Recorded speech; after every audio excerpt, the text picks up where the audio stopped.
राधे राधे। कैसे हो आप लोग? तो आज हम स्टार्ट करने वाले हैं चैप्टर 4 क्लास 6 का, जिसका नाम है सॉर्टिंग मटेरियल्स इनटू ग्रुप्स। इस चैप्टर में हम मोस्टली मटेरियल्स के बारे में पढ़ेंगे कि मटेरियल्स जो होते हैं वो किन किन चीज़ों से मिलकर बने हुए होते हैं और मटेरियल्स होते क्या हैं, हमारे आसपास कौन कौन से मटेरियल्स होते हैं।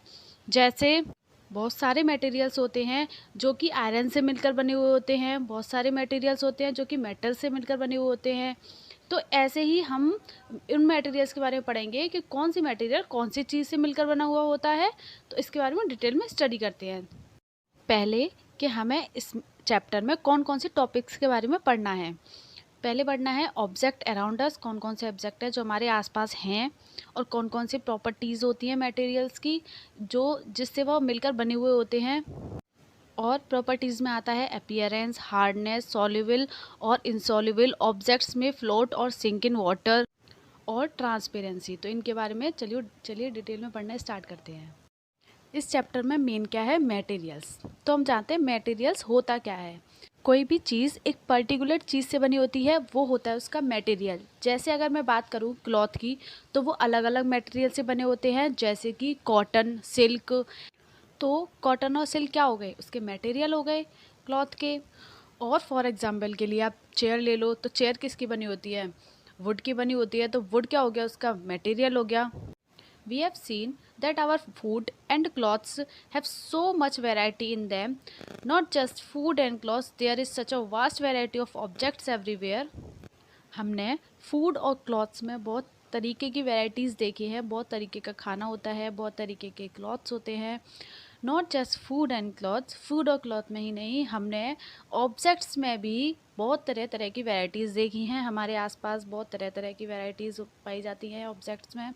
We see around us a chair, a bullock cart, a cycle, cooking utensils, books, clothes, toys and many other objects. यानी कि बहुत सारे ऑब्जेक्ट्स हैं हमारे आसपास। इस चैप्टर में हम यही डिटेल से पढ़ेंगे कि हमारे आसपास जितने भी ये सारे ऑब्जेक्ट्स हैं, ये किन चीज़ों से मिलकर बने हुए हैं। जैसे साइकिल है तो वो किससे मिलकर बनी हुई है, ब्लॉक कार्ट है तो वो किससे मिलकर बना हुआ है, चेयर किसकी बनी हुई होती है, बुक्स किसकी होती हैं। तो इन सब के बारे में हम डिटेल में इस चैप्टर में पढ़ेंगे। All these objects have different shapes, colours and uses. ये जितने भी ऑब्जेक्ट्स होते हैं हमारे आसपास, ये एक शेप के नहीं होते, मतलब अलग अलग शेप के होते हैं, कलर भी अलग अलग होता है, उनका यूज़ भी अलग अलग होता है। और कुछ ऑब्जेक्ट्स हैं जो कि वुड के बने हुए होते हैं, टेबल हो गया, डेस्क हो गया, लेडर, पेंसिल, वार्डरोब हमारी। तो ये सारी चीज़ें जो होती हैं वो वुड की बनी हुई होती हैं। अब कोई ना कोई रीज़न होगा जो इनको वुड का बनाया गया है, यानी कि आयरन का नहीं बनाया या मेटल का नहीं बनाया।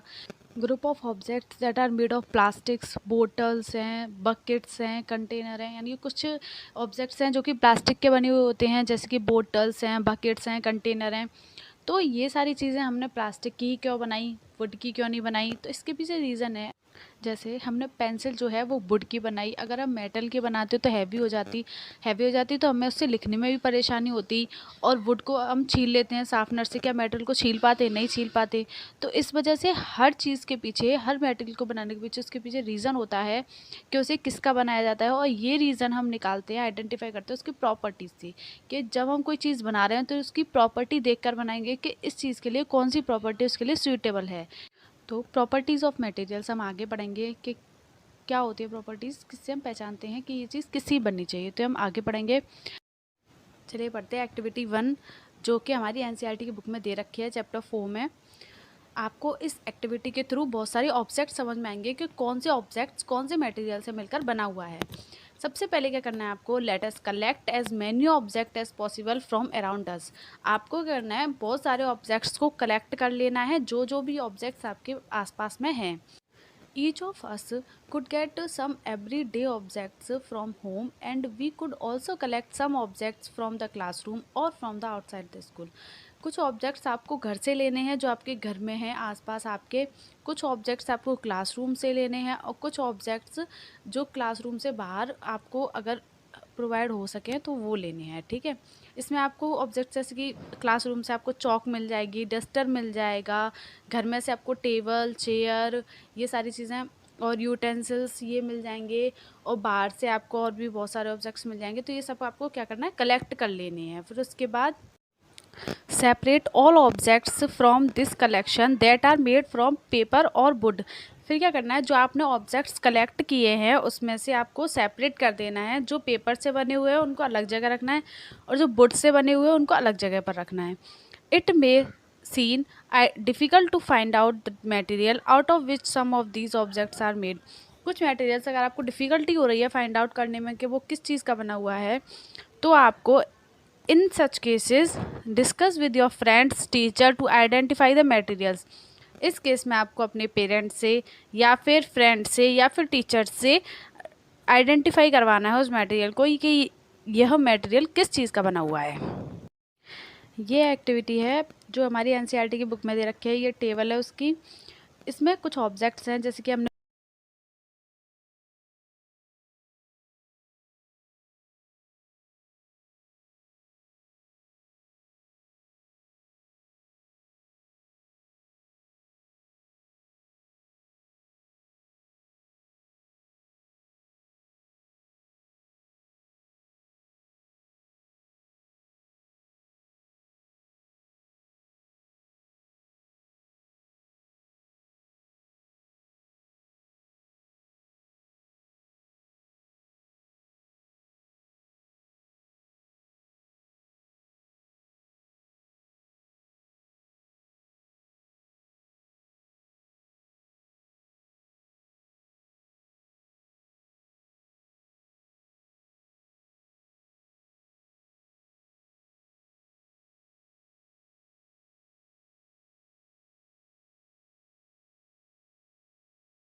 प्रॉपर्टीज़ पढ़ेंगे मटेरियल्स की, कि प्रॉपर्टीज़ क्या होती है मटेरियल्स की, और हम इसे क्यों पढ़ रहे हैं, कि हमें मटेरियल्स की प्रॉपर्टी जानना क्यों ज़रूरी है। तो प्रॉपर्टीज में हमको ये सारी चीज़ पढ़नी है कि ट्रांसपेरेंट, बेंडी, रिजिड, सॉफ्ट, हार्ड, यानी कि हमने अगर कोई भी मटेरियल लिया, मान लो हमने क्लॉथ लिया, तो वो ट्रांसपेरेंट है कि नहीं। तो हम किसको कैसे देखेंगे इसको, अगर उसकी निटिंग दूर दूर हुई होगी तो वो ट्रांसपेरेंट होगा, अगर पास पास हुई होगी तो मतलब नहीं होगा। बेंडी, क्या वो क्लॉथ मुड़ सकता है, तो ये देखना है, तो मुड़ सकता है।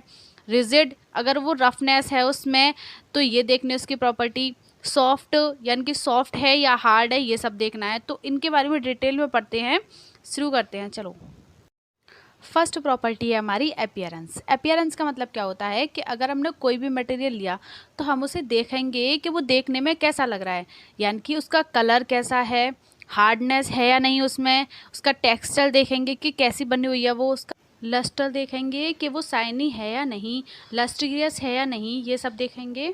तो ये सारी चीज़ें देखते हैं, ये सारी चीज़ें हम देखकर पहचान लेते हैं, इसे बोलते हैं appearance. Material which are made up by non metals have dull appearance. जो मेटल्स की चीज़ें होती हैं उसकी जो अपीयरेंस होती है वो ज़्यादा लस्ट्रियस होती है, इनकी शाइनी होती है, और जो मेटल की बनी हुई चीज़ें नहीं होती वो नॉन लस्ट्रियस होती हैं, यानी कि कम शाइनी होती हैं। अपीयरेंस को हम एक एग्जांपल के साथ पहचानते हैं कि मान लो हमने वुड ले ली, ठीक है, वुड का एक टुकड़ा ले लिया, तो अगर हम उसे देखेंगे तो हमें कैसे दिखेगी वो, पहले हम उसका कलर देखेंगे, तो कलर हमें कैसा दिखेगा, ब्राउनिश सा दिखेगा थोड़ा। फिर हम उसकी हार्डनेस देखेंगे तो हमें हार्ड दिखेगी वो। फिर उसका टेक्सचर देखेंगे कि वो रफ़ है या फिर स्मूथ है, तो रफ़ दिखेगी वो। और फिर उसकी लस्टर देखेंगे, यानी कि वो शाइनी है या नहीं, तो हमें नॉन लस्टेरियस दिखेगी, यानी कि शाइन नहीं दिखेगी उसमें। ऐसे ही हम अलग अलग मटेरियल्स को अपीयरेंस करते हैं कि उसका कलर क्या है, हार्डनेस है या नहीं, टेक्सचर कैसा है उसका, लस्ट्रियस है या नहीं, तो ये सब देखते हैं। Materials usually look different from each other. जो मटेरियल्स होते हैं ज़्यादातर डिफरेंट होते हैं एक दूसरे से, सेम नहीं होते। For example, would looks very different from iron. जो लकड़ी होती है हमारी वो आयरन से बिल्कुल डिफरेंट दिखाई देती है। ऐसे ही iron appears different from copper और एल्यूमिनियम। जो आयरन होता है वो एल्यूमिनियम से और कॉपर से डिफरेंट दिखाई देता है। अपीयरेंस को समझने के लिए हमारी एनसीईआरटी की बुक में एक एक्टिविटी दे रखी है, एक्टिविटी 3, उसको समझते हैं, उससे आपको अपीयरेंस अच्छे से समझ में आ जाएगा। ये हमारी एक्टिविटी 3, इसमें आपको क्या करना है, collect small pieces of different material like paper, cardboard, would, copper wire, aluminium sheet, chalk.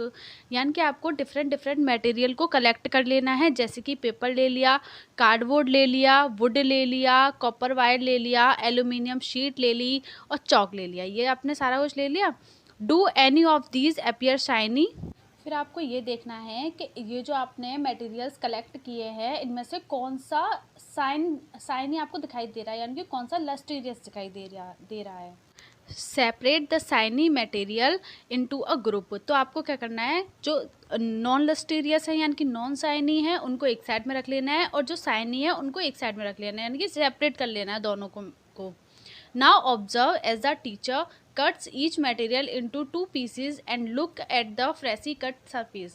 देखो, ये जो आपने ऑब्जेक्ट कलेक्ट किए थे, जो मटेरियल कलेक्ट किए थे, इनमें से आपको जो शाइनी दिखाई देगा वो देगा कॉपर वायर और एल्यूमिनियम शीट। ये आपको शाइनी दिखाई देगी। और आपको क्या करना है, टीचर की हेल्प से जो मटेरियल आपने लिए हैं उनको 2 पीसेस में डिवाइड कर लेना है, इनको बीच में से काट लेना है। फिर आपको बीच के पोर्शन में देखना है कि आपको शाइन दिखाई दे रही है। मोस्टली जितनी भी मेटल की चीज़ें होती हैं वो शाइनी होती हैं, और जो मेटलिक चीज़ें नहीं होती वो नॉन लस्ट्रियस होती हैं, यानी कि शाइन नहीं करती हैं। ये कुछ मटेरियल्स दे रखे हैं, जो लस्ट्रियस होते हैं उनके नाम, और जो नॉन लस्ट्रियस होते हैं उनके नाम। तो लस्ट्रियस वाले एग्जांपल हैं gold, silver, copper, aluminium, stainless steel, brass and diamond. तो ये होते हैं मटेरियल्स जिसमें लस्ट्रियस होता है, मीन्स के जो लस्ट्रियस होते हैं। ये जितने भी आपको एग्जांपल दिए हुए हैं ये भी सेम शाइनी नहीं होते, इनमें अलग अलग होते हैं। जैसे डायमंड ज़्यादा शाइनी होता है, गोल्ड उससे कम होता है, सिल्वर उससे कम होता है, बट शाइनी होते हैं।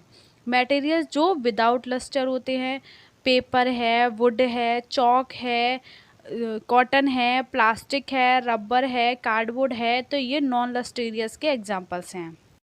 Instead of cutting, you can rub the surface of material with sandpaper to see it has luster. यानी अगर आप किसी भी मटेरियल को कट नहीं करना चाहते हो, पीसेस में नहीं कट करके देखना चाहते हो कि वो शाइनी है या नहीं, तो आप उसको ऊपर से रब करके देख सकते हो। अगर वो रब करने के बाद शाइनी दिखाई देता है मतलब वो लस्ट्रियस है, अगर नहीं दिखाई देता है तो नहीं है। Some metals often lose their shine and appear dull because of the action of air and moisture on them. कुछ मेटल्स ऐसे होते हैं जो अपनी अपीयरेंस यानी कि वो डल दिखाई देने लग जाते हैं कुछ दिनों के बाद एयर के कांटेक्ट में आके, या फिर उन पर मॉइस्चर आ जाता है, इस वजह से वो डल दिखाई देने लग जाते हैं।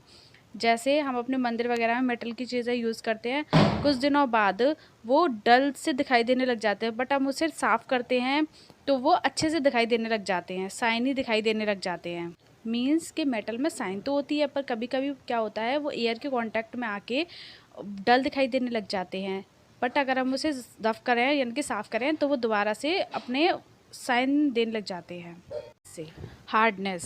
When you press different materials with your hand, some of them may be hard to compress while other can be easily compressed. अगर हम कुछ मटेरियल्स लें तो उन मटेरियल्स में कुछ मटेरियल्स ऐसे होते हैं जो इजीली प्रेस्ड हो जाते हैं, यानी कि अगर हम दबाएं तो वो इजीली दब जाते हैं, और कुछ मटेरियल्स होते हैं जो इजीली कंप्रेस्ड नहीं होते हैं। कौन कौन से मटेरियल हैं जो इजीली कंप्रेस्ड हो जाते हैं? वो है रबर, सबसे पहले रबर, उसके बाद प्लास्टिक, उसके बाद वुड, सबसे लास्ट में होता है मेटल। मेटल तो कंप्रेस्ड होता ही नहीं है। कोई भी मटेरियल कितनी देर में अपनी शेप चेंज कर रहा है वो उसकी हार्डनेस हो जाती है, ये होगी उसकी डेफिनेशन। अगर आपको हार्डनेस समझना है अच्छे से, तो कोई भी अगर मटेरियल है, अगर हम उसे प्रेस कर रहे हैं वो अपनी शेप चेंज कर रहा है, मतलब वो उसकी हार्डनेस हो जाएगी। Take a metal key and try to scratch with it the surface of a piece of wood, aluminium, a piece of stone, candle, chalk and any other materials or objects. आपको क्या करना है, कुछ materials को ले लेना है जैसे कि ये सारे, फिर मटेरियल से उनको स्क्रैच करके देखो, जिससे क्लियर स्क्रैच आता है मतलब उसमें हार्डनेस ज़्यादा है। You can easily scratch some materials while some can not be scratch so easily. कुछ मटेरियल ऐसे होते हैं जिनको आप इजीली स्क्रैच कर लेते हो जाते हैं वो, पर कुछ मटेरियल ऐसे होते हैं जो इजीली स्क्रैच नहीं होते, तो इनसे आप उसकी हार्डनेस पता चलती है। Material which can be compressed और scratched easily are called soft, while some other materials which are difficult to compress are called hard. कुछ मटेरियल ऐसे होते हैं जो इजीली कंप्रेस नहीं होते और स्क्रैच भी नहीं करते, वो होते हैं सॉफ्ट मटेरियल्स, और जो स्क्रैच भी करते हैं और कंप्रेस करने में डिफ़िकल्टी होती है उनको, वो होते हैं हार्ड मटेरियल। और सॉफ्ट का एग्जांपल ले लेंगे हम, जैसे कॉटन है, स्पॉन्ज है, तो ये तो हो जाएंगे सॉफ्ट मटेरियल के एग्जांपल्स। और हार्ड के हो जाएंगे जैसे आयरन है और मेटल है, ये हो जाएंगे हार्ड में। तो हमने दो प्रॉपर्टीज़ पढ़ चुके हैं, एक तो अपीयरेंस के देख के हमको कैसे पता चलेगा, और हार्डनेस पढ़ चुके हैं, तो दो हम पढ़ चुके हैं। अब एक पढ़ेंगे हम सॉल्युबल और इनसॉल्युबल क्या होता है, और सॉल्युबल और इनसॉल्युबल इसको हम समझेंगे एक एक्टिविटी से जो हमारी एनसीईआरटी की बुक में दे रखी है। चलिए स्टार्ट करते हैं। सॉल्युबल एंड इनसॉल्युबल, अगर हम सिंपल लैंग्वेज समझें तो सॉल्युबल होता है जो चीज़ आसानी से पानी में घुल जाए उसे बोलते हैं सॉल्युबल, और जो चीज़ नहीं घुले उसे बोलते हैं इनसॉल्युबल। इसे एक्टिविटी समझते हैं। Collect samples of some solid substances such as sugar, salt, chalk powder, sand and sawdust.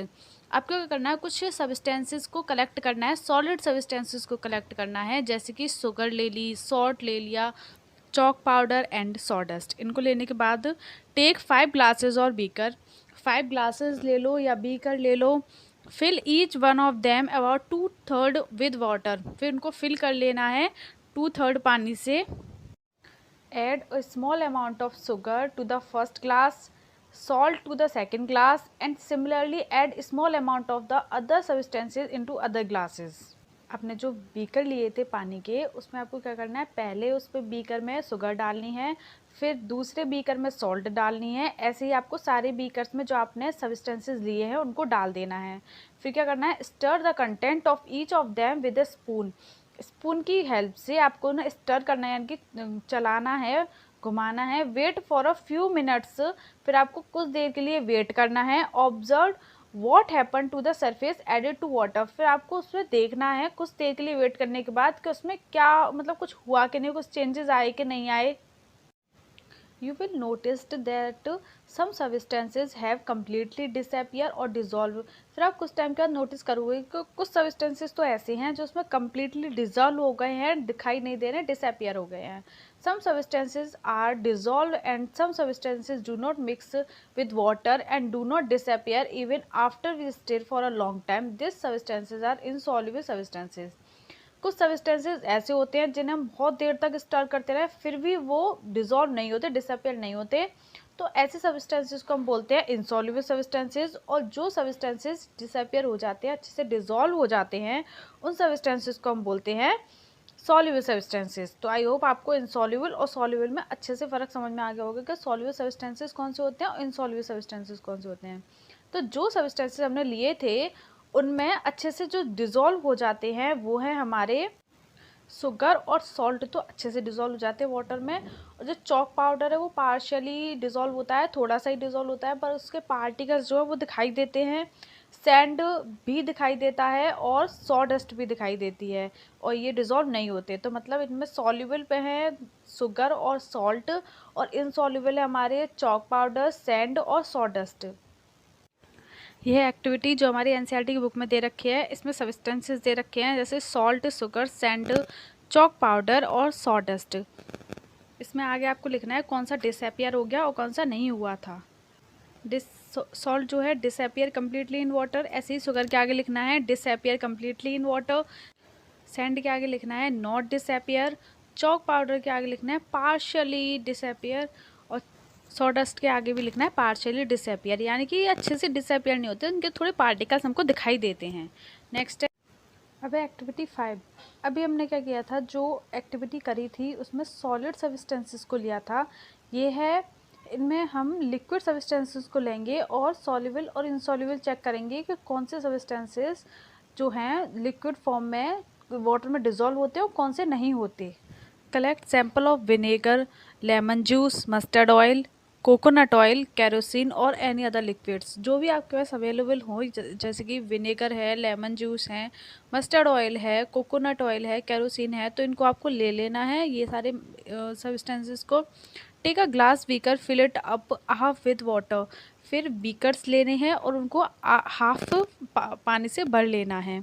Add a few spoonful of one liquid to this and stir it well. फिर क्या करना है, एक एक स्पून भर के ये सारे सब्सटेंसेस को लेना है. जैसे विनेगर लिया आपने तो एक आधे भरे हुए पानी के बीकर में डाल देना है. ऐसे ही मस्टर्ड ऑयल लेंगे, उसको आधे भरे हुए पानी वाले बीकर में डाल देंगे. ऐसे अलग अलग बीकर्स में अलग अलग इन सबको डाल देंगे. फिर उसके बाद करेंगे, इनको स्टर करेंगे अच्छे से. स्टर करने के बाद कुछ देर के लिए रख देंगे. फिर देखेंगे, ऑब्जर्व करेंगे कि क्या चेंजेस आए, कौन से मिक्स हुए हैं, कौन से मिक्स नहीं हुए हैं. Take a glass beaker, fill it up half with water, add a few spoonful of one liquid to this and stir it well. Let it stand for minutes. Observe whether the liquid mixes with water or not. तो आप notice करोगे कुछ time के बाद, we notice that some liquids get completely mixed with water, some do not mix with water. कुछ तो completely mix हो जाएंगे पानी के अंदर लिक्विड्स और कुछ नहीं मिक्स होंगे. तो जो हमने सब्सटेंसेस लिए थे तो उनमें से कौन से मिक्स हो जाएंगे अच्छे से, लेमन जूस मिक्स हो जाएगा अच्छे से. जो कोकोनट लिया था वो नहीं मिक्स होगा, केरोसिन मिक्स नहीं होगा, और विनेगर भी मिक्स हो जाएगा. तो इससे हमें पता चलता है कि कौन से लिक्विड हैं जो इजीली मिक्स हो जाते हैं और कौन से हैं जो नहीं होते. ट्रांसपेरेंसी, ये हमारा next topic. Those substances or material through which things can be seen are called transparent. Transparency का मतलब होता है कोई भी मटेरियल है जिसमें से हम क्लियरली आर पार देख पा रहे हैं, उसे हम बोलते हैं ट्रांसपेरेंट. वो होते हैं हमारे transparent materials. For example glass हो गया, water, air and some plastics, ये सब हो गए हमारे ट्रांसपेरेंट के एग्जाम्पल्स. अब जैसे हम शॉपकीपर को ले लें, जो दुकानदार होते हैं, shopkeeper usually prefer to keep biscuit, sweets and other eatable in transparent container of glass or plastic so that buyer can easily see these items.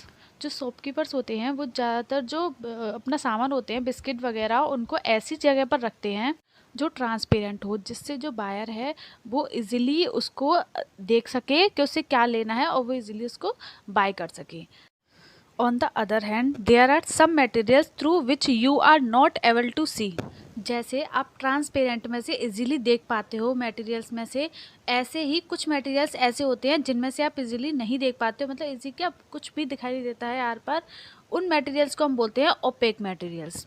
You can not tell what is kept in closed wooden box, a cardboard, a metal container.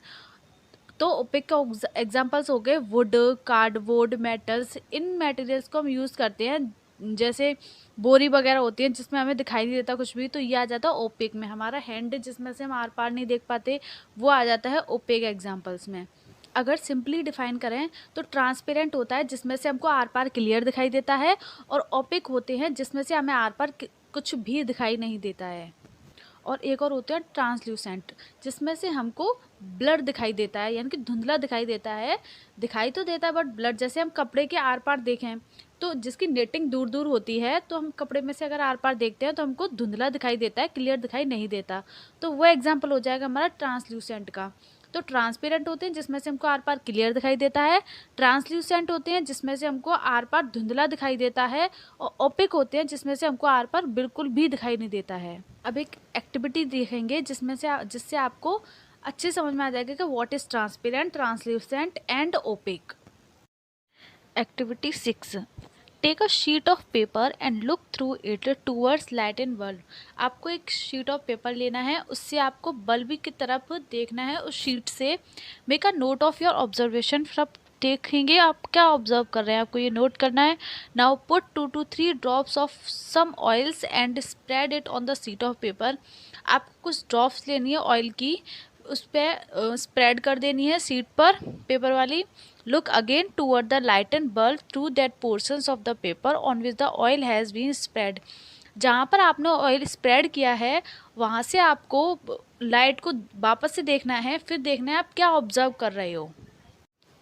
Do you find that the bulb is more clearly visible then before. जब आपने बिना oil को उस पर डाले, यानी कि spread किए बिना आपने जब उस पेपर से बल्ब को देखा था तो इतना क्लियर दिखाई नहीं दे रहा था, पर जब आपने ऑयल को उस पर स्प्रेड किया कुछ ड्रॉप्स को, उसके बाद वो थोड़ा सा क्लियर दिखाई देने लगा, पर ज़्यादा नहीं, जैसे ट्रांसपेरेंट से दिखाई देता है। The material through which object can be seen but not clearly are known as translucent. मगर जैसा उससे दिखाई देगा धुंधला धुंधला सा, उसे हम बोलते हैं ट्रांसल्यूसेंट। तो आई होप आपको ये एक्टिविटी समझ में आ गई होगी। ट्रांसल्यूसेंट, ट्रांसपेरेंट और ओपेक भी अच्छे समझ में आ गया होगा। ट्रांसपेरेंट वो होता है जिसमें से हम आर पार क्लियरली देख पाते हैं, ट्रांसल्यूसेंट वो होता है जिसमें से हम आर पार ब्लर देख पाते हैं, धुंधला देख पाते हैं, हम अच्छे से नहीं देख पाते। और ओपेक वो होता है जिसमें से हम आर पार बिल्कुल भी नहीं देख पाते। ये है डायग्राम। ये ऊपर वाली इमेज ओपेक, जिसमें से उसको फेस क्लियर हमें दिखाई नहीं दे रहा है, इसमें से ब्लर दिखाई दे रहा है। ये है ट्रांसल्यूसेंट, इसमें से क्लियरली दिखाई दे रहा है इसका फेस। ये है ट्रांसपेरेंट। आज हमारा चैप्टर यहाँ पर ख़त्म होता है। आई होप आपको वीडियो अच्छी लगी होगी। Thank you.